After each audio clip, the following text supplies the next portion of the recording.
why my brother is.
it going?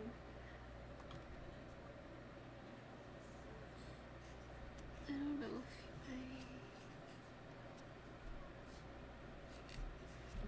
doesn't exactly look how it looks in my eye, but it's fine.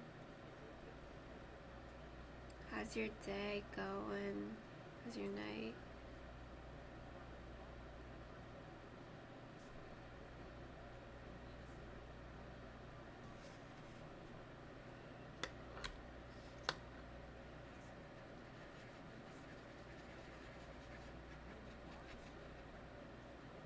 I don't know if you heard me.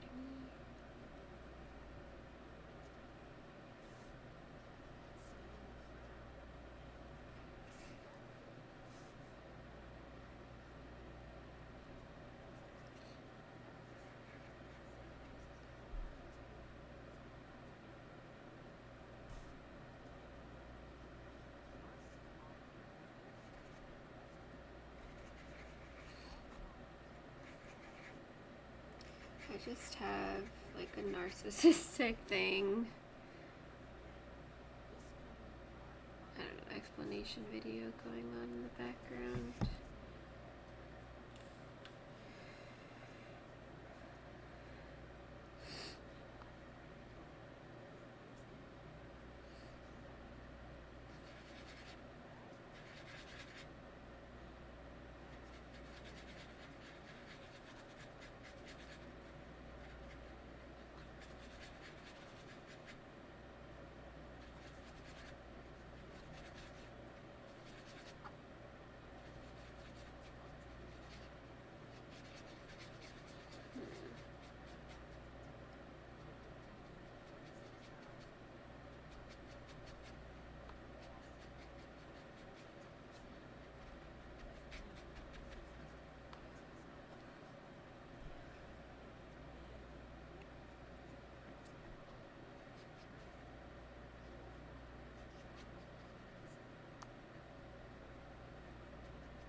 It's gonna be a lot darker.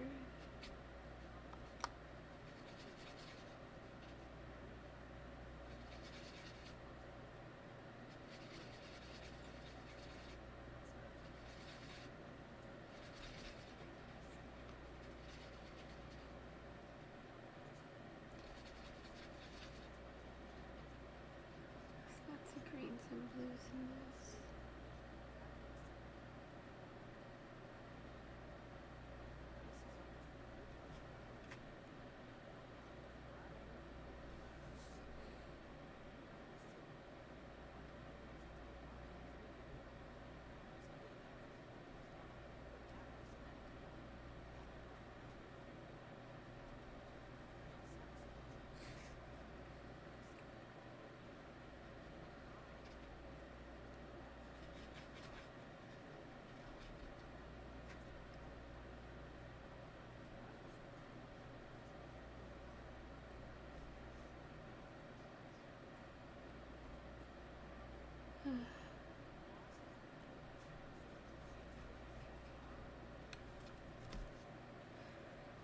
Basically just like drawing because I don't know if I have another.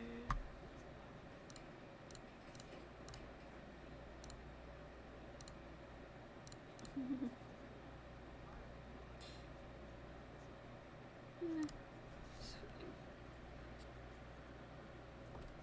I don't know if there's like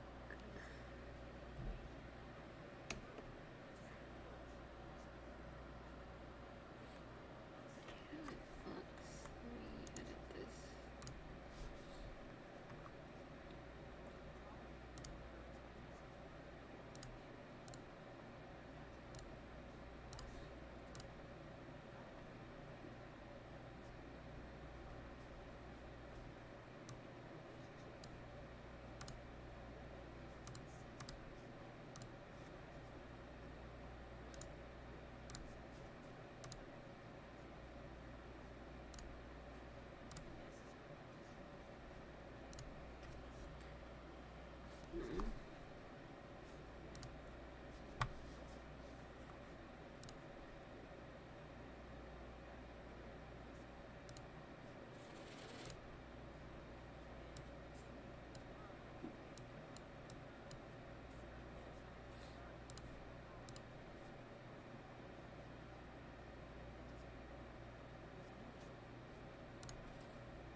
kind of shit.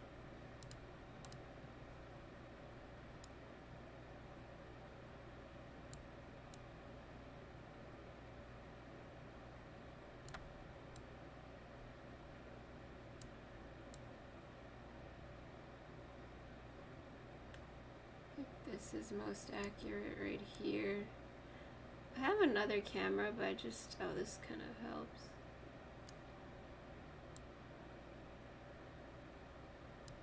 Still.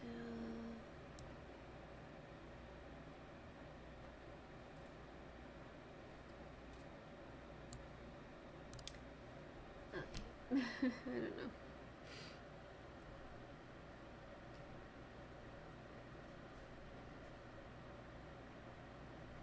Should like go over some of these black lines.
here's the thing. As you move forward up that hill, you realize you can do it. You start to internalize your ability to do it differently. You start to continue that visualization of you achieving that next level about going forward. Yeah, you're going to slide backwards because everybody slides backwards, and that's okay. Imagine this, right? You are trying to overcome depression, anxiety, could be personality disorder, traits, or whatever it may be, and it seems in your way, and the harder you try, the harder it is to go forward. It seems like you're taking 2 steps forward, but 2 steps back. Well, this video is about how that mental health component that we kind of internalize, how it works against us, and it creates us being our own enemy. So we are going to break it down and talk about it. So a lot of times this can come out of a lack of self-awareness. And it isn't always just a lack of awareness about yourself. It can also be about the things that you say to yourself, about how your mental health condition or conditions are impacting how you see yourself, others, and the world around you. Most mental health conditions, what they do is they create a distortion of how you see yourself, others, and the world around you. This distortion actually perpetuates the mental health condition. Let's use depression as an example. So you're feeling depressed, and because depression is paradoxical, which means that you need more energy, more engagement in order to battle depression, but depression saps the energy to do the things you need to do to get over depression. Now, that doesn't mean that you can, but what happens is a part of the component and how we kind of fight that is that we have to recognize the distortion that depression creates. Now, there's decades of research that shows this, that individuals that are depressed, and based upon the severity of that depression, that they have a negative outlook about self, others, and the world around them. They feel hopeless, helpless, worthless, and it impacts their ability to engage in their environment. So what we need to do is we need to slow down and say, wait a minute, how am I working against myself? How am I being my own enemy? And depression, we can say it's this like evil little character that's in your brain. And this is true for depression, anxiety, a whole host of mental health conditions, including personality disorders, that this evil little character that's in your brain. And I call it, with my clients, family in the head. I got that term from Lorna Smith Benjamin, wonderful psychologist, and that it's this family in the head, and it tells us you're worthless. Don't even bother. It's not even worth it. And in some cases, to continue with our example of depression, that it tells you, you know what? The safest place is in your bed. The safest place is when you're isolated and by yourself because you don't have the energy. Or you should distract yourself with social media. But what happens is that you get on social media, and then that gives that family in the head, that evil little character is like, oh yeah, because the things you're looking at, then you compare your life to their life. But it's not authentic when you see someone else and how they're living their life, that you start to say, well, my life isn't like that. I mean, it's never that great. I don't go to fancy places like that to eat. I don't go on those amazing vacations. I don't have new cars. I don't have this, that, da, da, da, da, da. But that's the distortion, because we forget that social media is what, 10%, 20% at most of someone else's life. See, we don't do that because that's the enemy, that family in the head, that perpetuates that mental health. And we've got to be aware of it. First thing is you've got to be aware of it and know that your enemy is having you engage in behaviors and thoughts that encourage the mental health condition, anxiety, depression, BPD, and so forth and so on. So we have to be aware of that. We have to have that awareness that it exists. Now, I understand that there can be this fear of failure, that you can be afraid that, well, if I get up and try to engage it, what if I don't do it? What if I can't do it? Oh, hold on a minute. That's you being your own enemy. That's your mental health condition playing with your brain and your distortion of how you see yourself, others, and the world around you. It's telling you, don't even bother to try. You're never going to be able to do it. What's the point of even trying? So you might as well just stay in bed, stay isolated, don't even try, just stay there, because there's nothing you can do about it. And really what it means is that I'm afraid that you may learn strategies to decrease my power, my influence, so then I don't exist anymore. Or if I exist, it's so small that then you can just slap me away and say, you're not going to impact me today.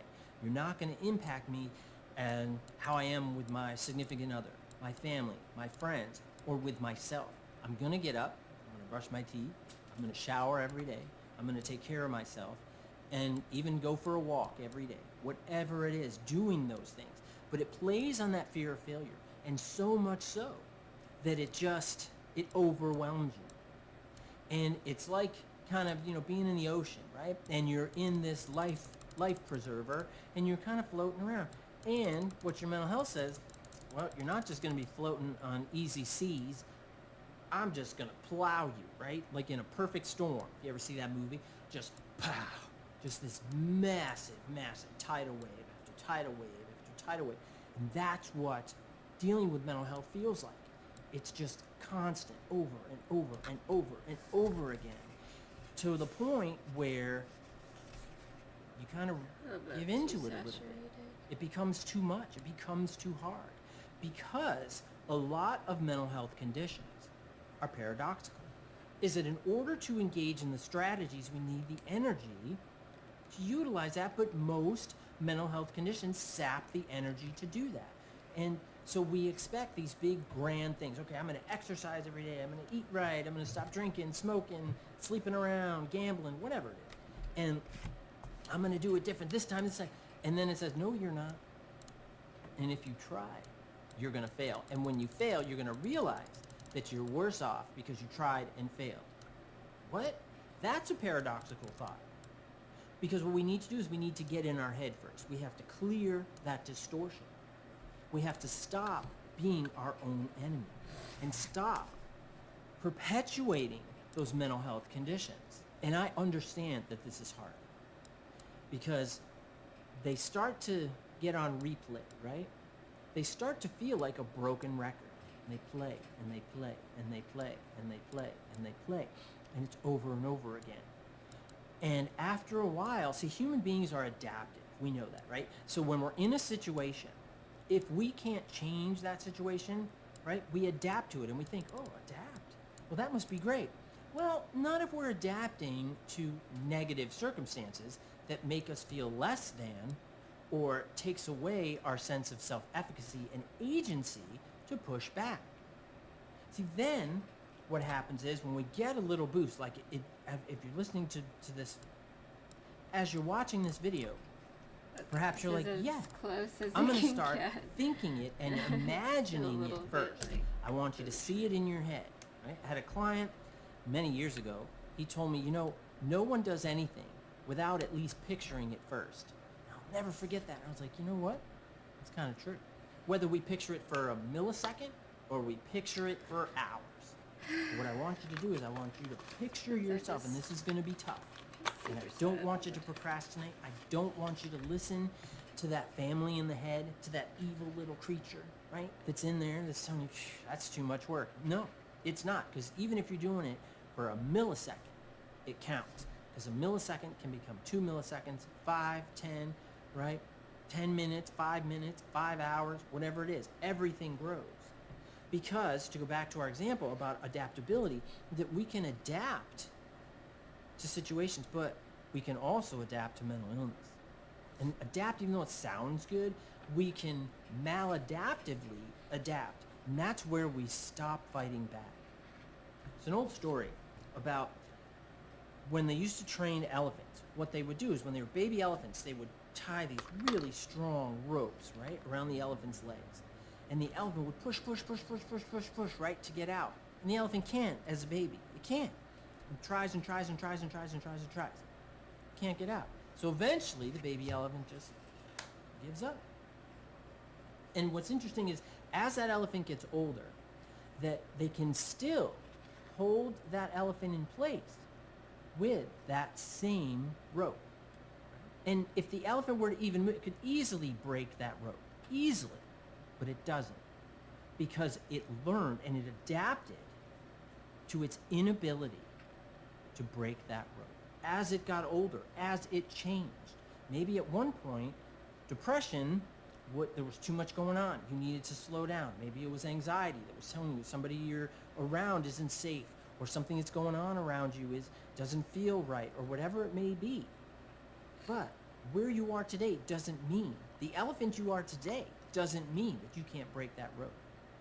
It doesn't mean that you can't go back and say, whoa, whoa, whoa, and turn down that volume of Family in the Head. Turn it down.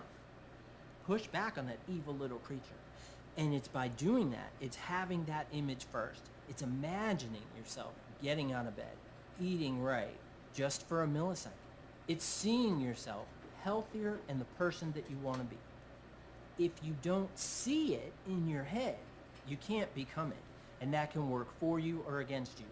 And your mental health, absolutely, if it's a mental health disorder, absolutely paints a picture of you being stagnant, stuck, afraid, broken, overwhelmed, all that stuff. Push back on it. We gotta stop being our own enemy, where we are amplifying the noise, sound, and impact of our mental health. And we have to push back on it. It starts with that visualization. It really does. If you're like, oh, I don't believe in visualization, that doesn't make any sense, because all of us visualize different circumstances, right? We're going in for an interview. Don't you imagine how it's going to go? We go on a date. Don't you imagine how it's going to go? Of course you do, right? What about you're going out? You're going to the grocery store, right? I got to go to the grocery store later. I imagine how it's going to go. And I don't spend my whole day thinking about, oh, what's it going to be like at the grocery store? But I think about it for a minute. Oh, yeah, I got to go pick somebody up later. I imagine, okay, I imagine getting there on time. I presume I will. And it's that same thing. It's using that. But use that imagination. Use that visualization about you overcoming your mental health, whatever those conditions are. And sometimes it can be hard to identify, well, what do I imagine first? Imagine the little things. If your depression, if your anxiety, if your BPD, if your NPD, all of that stuff is telling you, stay in bed, I want you to envision yourself getting out of bed, even for a minute. If you're not brushing your teeth twice a day, I want you to imagine doing that. If you're not showering every day, I want you to imagine yourself doing that. If you're not brushing your hair every day, and you're somebody who brushes their hair every day, then I want you to imagine doing that. Those are the things we start with. Then, going for a walk. Just going for a walk. Doesn't have to be for an hour. Could be just for 3 minutes. I don't know, walk your mailbox in that. Whatever it is, but it's doing those things. It's imagining those things. Then, once you've embraced that visualization, then I want you to start to do it. Put it in place. And it's important to break these things down. Don't see it as this enormous, enormous task. It's not. They're baby steps. They're baby steps to get to where you need to be. And remember, the idea of perfectionism is used against you by your mental health.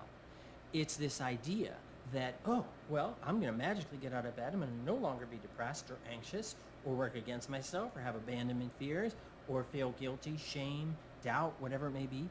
No way. So that's not realistic, because what happens is, if you have a mental health condition that you're dealing with, and just about everybody on the planet has something, some depression, some anxiety, some fear, something like that, if you want to call that a mental health condition, but it's that issue. Some of us, all of us have issues, right? And to varying degrees. Some of us have really massive issues.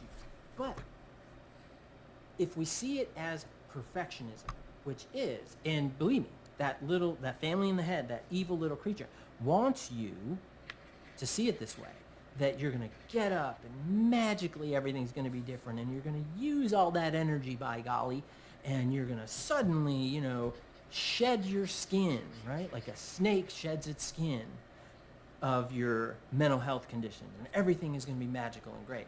Well, that's not the reality. It's more like working your way up a hill. But here's the thing. As you move forward up that hill, you realize you can do it. You start to internalize your ability to do it differently. You start to continue that visualization of you achieving that next level, about going forward. Yeah, you're going to slide backwards because everybody slides backwards, and that's okay. You're going to keep going forward. You're going to keep pushing it. You're going to keep at it, and that's the key. That's the strategy. Don't believe in perfect perfectionism, right? If you're like, wait a minute, perfect perfectionism? Yeah, because that is what your family in the head, your evil little creature, is trying to convince you of. Because it's telling you, well, if you can't do it one time, you'll never do it. So just give up. Stay in bed. Stay isolated. Whatever it is. Push back. Remember that you have that family in the head. All of us do. We have to push back using that visualization, using that self-awareness of the things that it says to you and how it manipulates how you see your life and how you see your ability to do things differently. What I want you to do is I want you to check out a video, whether you have BPD or not. It's BPD, shame, fear, doubt, and self-hatred. And I think it can really help you, even if you don't have BPD. It will help you learn those strategies. And that's what we want to do. I want you to learn those strategies and push back, but recognize that it is a process. But stay the course, right? It's hard going uphill, but it's not impossible. And that's what your family in the head is trying to convince you of. That is what you need to get rid of, that little creature, get it out there, and you're able to do things differently so you have control over your life. So check out that video, and I will see you next time. Thanks a lot. Bye-bye. Gonna have to fix the lines.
That you have that family in the head. All of us do. We have to push back using that visualization, using that self-awareness of the things that it says to you and how it manipulates how you see your life and how you see your ability to do things differently. What I want you to do is I want you to check out a video, whether you have BPD or not. It's BPD, shame, fear, doubt, and self-hatred. And I think it can really help you, even if you don't have BPD. It will help you learn those strategies. And that's what we want to do. I want you to learn those strategies and push back, but recognize that it is a process. But stay the course, right? It's hard going uphill, but it's not impossible. And that's what your family in the head is trying to convince you of. Hi, it's Dr. Fox, licensed psychologist in the state of Texas. And in this video, what we're going to talk about is not surrendering to shame. And I think shame is something that is so broad. It's all over the world. And it's this internalized sense of really self-hatred, of feeling less than. And I see it a lot in my clients. It's something, shame is something we deal with quite a bit, but you can push back on it. And this channel is dedicated to optimism and adaptive strategies, and we're going to talk about not only what shame is and how it may manifest and how I see it in my clients, but also what you can do about it. How can you push back on that shame? So let's get to it. So like, share, and subscribe. Please subscribe to the channel. That's great. I have another channel focused on personality, specifically personality disorders. So check that out if you'd like, and let's get started. So shame, a lot of the clients that I talk to and work with have this intense internalized sense of shame that's not only about who they are, but also their behaviors, also with how they see the world, also with how they interact with the world. And a lot of times, shame leads to what's called secondary thinking. That secondary thinking is, so you engage in a behavior, and then you're like, should I? Would I? Could I have done that? Should I have done that? I don't know if I should have done that. I could have done that. Did I do it this way? Was it this way? And it becomes like these two sides, right, that start to battle each other. And as they're battling each other, you start to feel less than. You start to feel worse. Now, shame has a best friend. Best friend is guilt. And these two are always together, right? So shame spawns guilt. Sometimes guilt spawns shame. And that shame becomes internalized, makes you feel less than. And what happens is that we have this odd belief. And as I've worked with folks in different parts of the world, I see this pretty consistent. It becomes a belief that when I have felt enough shame, I have felt enough guilt, and I've put myself through this painful installment plan, that I've paid enough in shame, guilt, self-hatred, self-doubt, feeling less than, then I am permitted, and it's not like someone externally says, yes, you're permitted to now go back to your life and live normally. But what happens is that it's a psychological process that you go through, that when you feel low enough, then you're able to go back to that level of homeostasis. Now, there's a lot of folks who live their life carrying this massive amount of shame. A lot like Atlas, right? They carried the world on his shoulders, you know? And it's like that, but this is their shame atlas. It's their shame world that they carry with them. It becomes very internalized. And when it becomes internalized, a lot of times we end up developing these interpersonal systems and circles around our life, the people in our life, and sometimes they reap satisfaction based on making you feel shameful, making you feel less than. Sometimes we do have to assess different people in our life, the relationships we have, and if a relationship is built on the trading of shame, so, you know, you're each trying to get along, but then you shame each other based on what you say or what you do or how you feel or how you act or whatever it may be, that you feel less than, then the idea is that somehow you're going to rise up and rise above this sense of internalized shame and low self-worth and feeling less than. The reality is that doesn't really happen, because you'll never make anyone feel bad enough to do good things. And I want to say that again, be sure you heard it, is that you'll never make anyone, including yourself, feel bad enough to do good things. I don't believe that we need to shame ourselves, guilt ourselves, feel less than enough that then we're able to go back to a level of functioning where we don't have to hurt ourselves, hate ourselves, do things that we don't want to do, that take away from our components of self-worth and self-value. We don't want to do that. And so now that we kind of have an idea of like how this shame kind of manifests, what can you do about it? How can you deal with your shame? How can you lessen your shame? Well, the first one, it's going to sound easy, but tends to be very complex, but it's also direct. And a direct way to push back against that sense of shame, which can sometimes be really, really deep, like I get it, but it's pushing back, and that is using those positive affirmations. And in saying that, you're like, oh, everybody says that. You ever wonder why everybody says that? Because what we say to ourselves has value, is that human beings are adaptive, is that when we say things over and over, or we do things over and over, they become habitual. It becomes internalized. Because a lot of folks, and you may have done it with your shame as well, is that as you've done it, as you've supported, built up shame, maybe indirect, could be direct too, but as you've done it, you've supported this sense of shame and you've built it, you've internalized it. So now it's kind of nestled inside, that it becomes a part of how you function and see your world. But it eats away at you over time. And that's what we want to do. And those positive affirmations push back. Here's how to do it. So when you're brushing your teeth, right? Usually we're looking in the mirror, right? When we brush our teeth, you know, we kind of brush our teeth. And when you're brushing your teeth, right? I want you to say something positive about yourself. It doesn't have to be this thing of grandeur. Oh, I'm the best person. It doesn't have to be that. It can be, you know what, today you did something nice. What was it? It could be that you held the door open for someone. It could be that maybe you said something nice. You sent a friendly text. And if you can't think of anything while you're brushing your teeth, multitask time, right? Then send a friendly text to someone, right? Put something positive out there, but do something, say something positive about yourself as well, right? Use those positive affirmations. Maybe you're nice. Maybe you're handsome. Maybe you're pretty. Maybe you're athletic. Maybe whatever it is. But say that positive thing about yourself. And that's sort of where we start. We start to unearth this sense of shame. You're going to feel awkward and uncomfortable at first. But have you ever thought, isn't it weird that saying negatives are easy to tolerate than positives? And that's because you may have conditioned yourself to accept shame, guilt, doubt, fear, right, and feeling less than. But if you're watching this video, that means that you want to push back on that sense of shame, resist that sense of internalized shame, and stop those shame spirals. And those positive affirmations can do it. Another component is that you want to bring this sense of shame into the light, right? You want to tell yourself, hey, wait, I'm shaming myself, right? Now, Brené Brown talks a lot about this.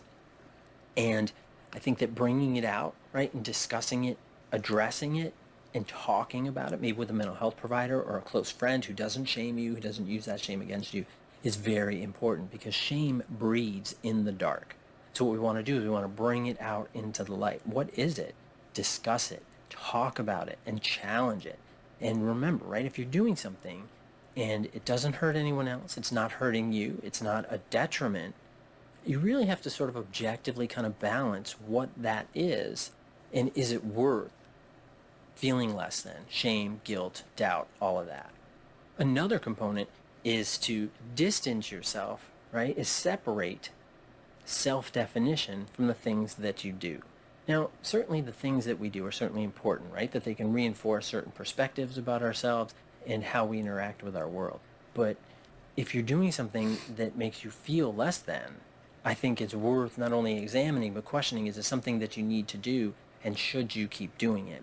And it's about exploring that. I can't explore that for you, but you can. And looking at that balance, is it worth continuing exploring? Is it worth continuing engaging in this behavior that makes you feel less than, because it may be encouraging that sense of shame, guilt, and feeling less than?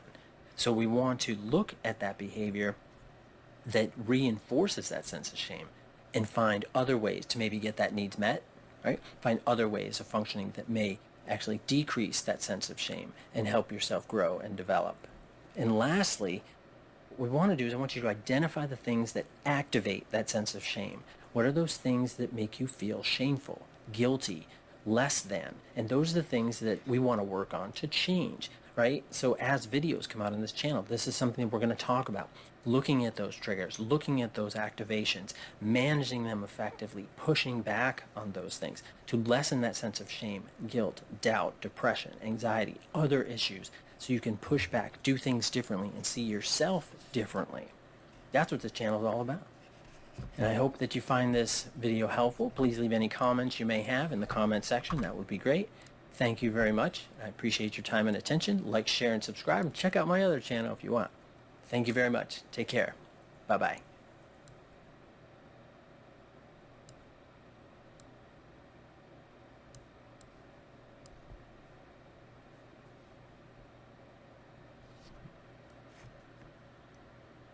How I can like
not look like what? I have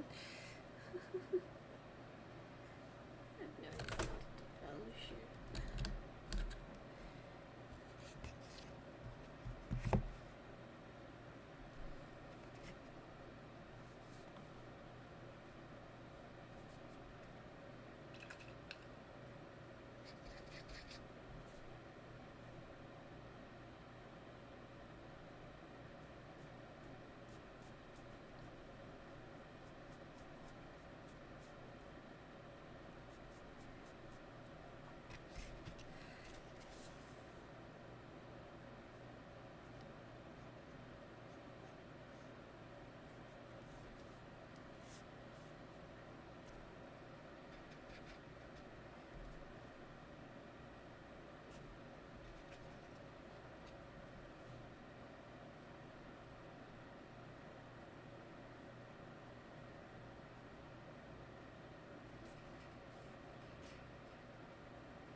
It's more like working your way.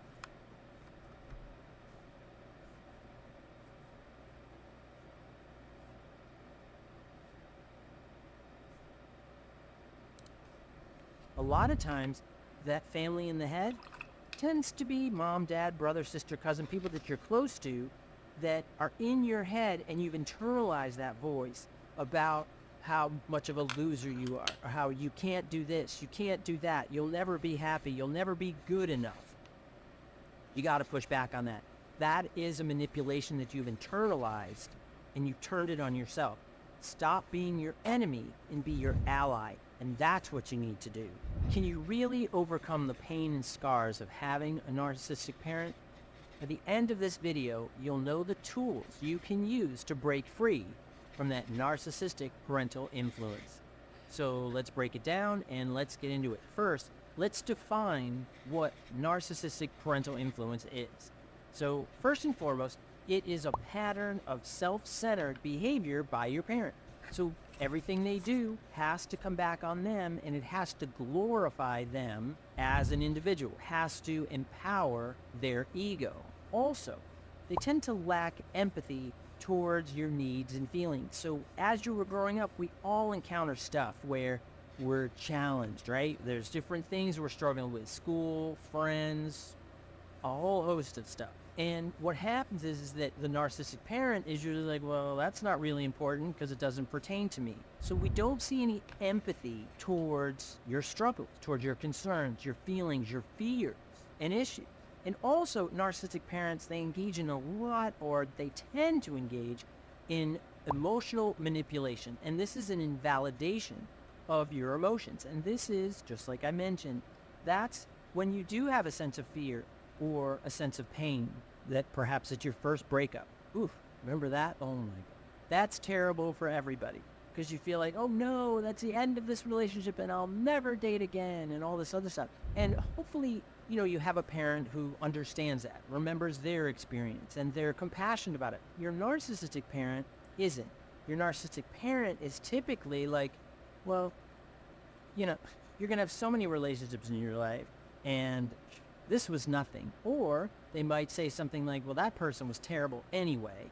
Or another one is, well, they were too good for you anyway.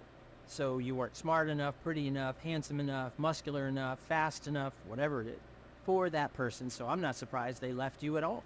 And that's that emotional manipulation. It creates this internalized sense of doubt. And there's kind of a neglect for your basic needs. And that is that you're always secondarily responded to. Your needs, not only emotional needs, but sometimes it's physical needs. Sometimes it's about scheduling and responsibility. As parents, they're supposed to help you, whether it's you stay late from school or you miss the bus or whatever it may be. And the parent neglects those needs, neglects looking out. Is the homework done? Is this done? Is that done?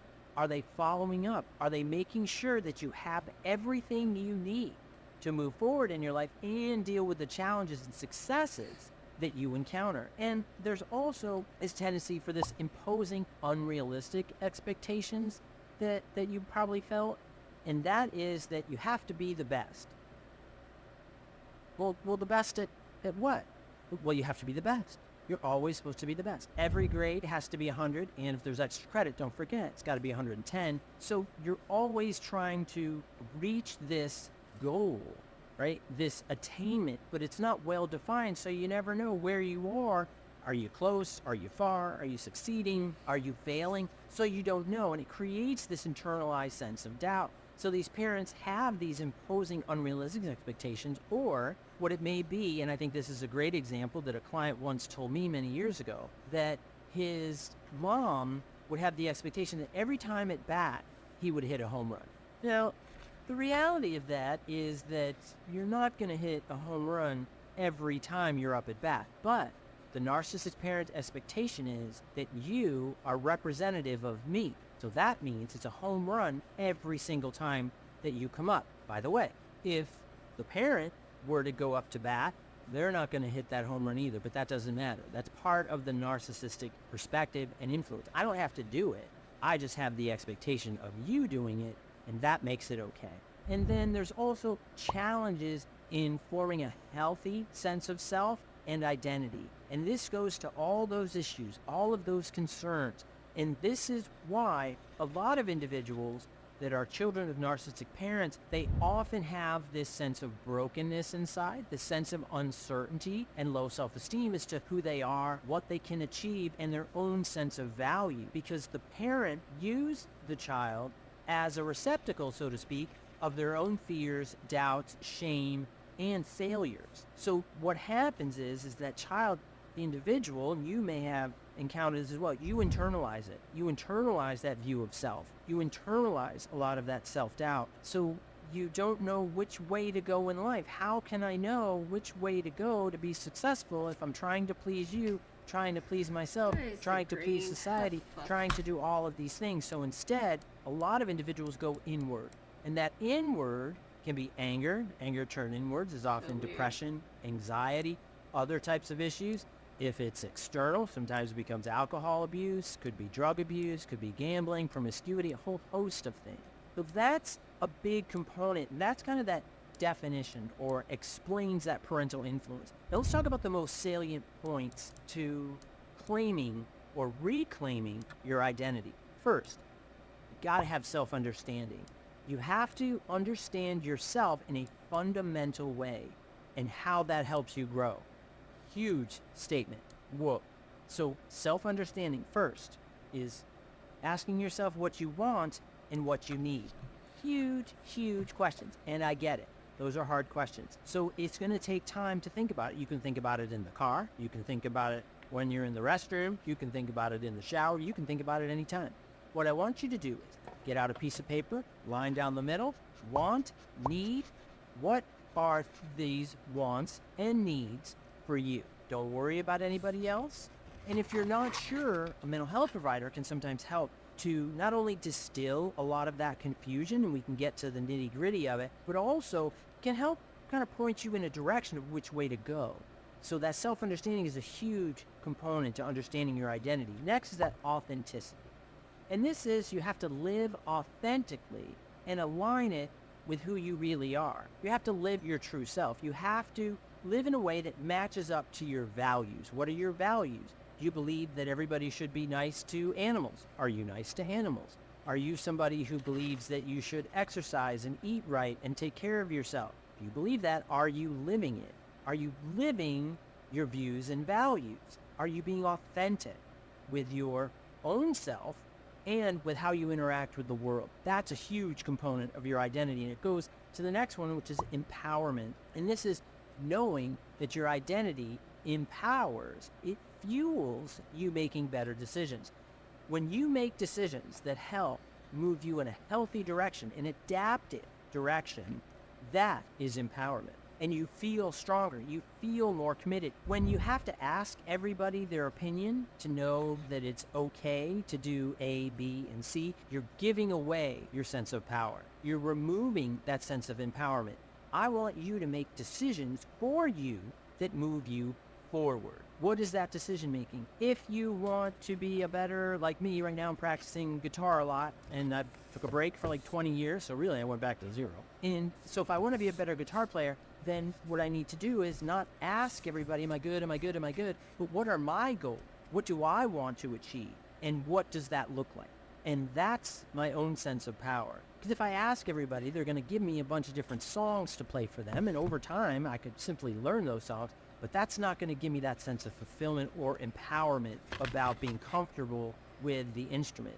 And in this case, if you don't play an instrument, your instrument is yourself. So embrace that. That's a big one. Now, there's also healthy relationships. A strong identity fosters healthier relationships. So when you know yourself better, you're better able to communicate yourself in a more authentic way in your relationship. You're able to know what you want out of a relationship, whether it's intimacy, could be physical intimacy, could be emotional intimacy, could be having more fun, adventure in relationships, or working towards a goal with your partner, or whatever it may be. But it's having those healthy relationships. But you have to understand yourself and what your expectations and wants are in those relationships. And it's not about that person giving you what you're lacking. And that can be a big problem. And I think a lot of individuals that are children of narcissistic parents have that externalized view because you were conditioned to believe that your parent or the idealized parent, that they're going to tell you what a healthy relationship is. Problem is, it tends not to be an actual healthy relationship. It tends to be more problematic. So that's not what we want to hold on to. That's why you want to do that your own definition. You want to self-define that, and how your identity helps to fuel your healthier relationships. Healthier relationships typically have clear communication. They typically have fewer arguments and frustrations because of the communication. Also, talking openly to one another. Also, understanding that there will be challenges, that there will be issues that you will have with that person. You guys aren't always going to get along, and that's okay. You work through it. So it's working through a lot of those difficulties. I have a number of other videos that talk about relationships, relationship burnout, thing like that, and I'll put the link here for the playlist. You can go through that and check that out. You might find some helpful ones in there as well, but don't do it yet because we got more to go. Hang on. So resilience, and that can really help with identity. And when we talk about identity, that it really enhances that resilience in facing life challenges. You understand what you can take on as an individual. Also helps you understand when you need help and what kind of help you need. If you're not sure of what kind of help you need in a situation, that's a good indicator to ask someone, but don't ask them to do it for you, because what that does, it externalizes that sense of empowerment that we talked about, self-understanding, authenticity, all of those issues. What we want to do is we want you to embrace your resilience to get through the hard stuff. And you absolutely can do it. I know you're going to have that family in the head. That's that little chorus in your brain that's telling you you can't do it. It's all that negative self-talk and all of that stuff. But you want to push that aside because you have resilience. Use your strategies. Use your brain. Use your adaptive strategies to get through your stressors and get through your barriers that hold you back. You can absolutely, positively do that. And now we'll go to the next section. And this is rediscovering yourself. And what I want you to do is I want you to engage in some self-reflection and really help to define your values. Now, we talked about that just a moment ago, but really looking at yourself not